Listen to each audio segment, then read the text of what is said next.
It's a new day, it's another guitar setup na naman po tayo ngayong araw. So yan, napakataas po ng action niya. So lumagpas po siya sa 3.5 mm. So i-check naman po natin yung high E niya. So yung high E niya,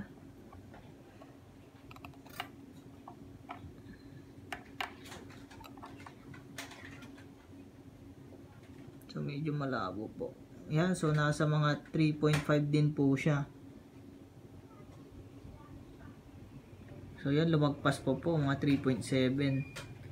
Yan, so brand po nito is J-Craft.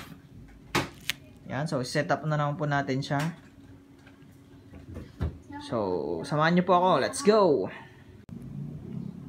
Pati po yung nut niya, so hindi pa po na-adjust. So i-adjust na rin po natin yan. So medyo mataas po. Yan. So medyo matigas. So masakit po sa kamay. Yan. So isasama na rin po natin yan. So let's go. So truss rod adjustment din po tayo. So yan. So chinek ko po kung straight yung kanyang neck. So medyo ano na po siya. Nag-bend. Yan kung makikita nyo po. Sa ating ruler. Luwang po ng space. So mag-adjust din po tayo sa ating truss rod.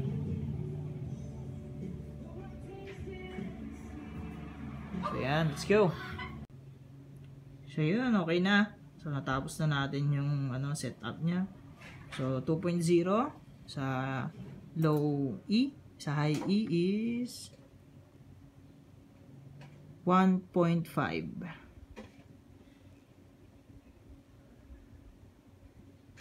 Ayan, check naman natin yung niya. So may nut. Yan, napakababa na rin po. Sakto lang po yan. So hindi mataas, hindi mababa. So yan, okay na yung niya, neck niya. So hindi na po siya naka-bend, okay na. Sing natin sa gitna. Yan, so makikita nyo po yan. Talagang lapat na yung ating ruler.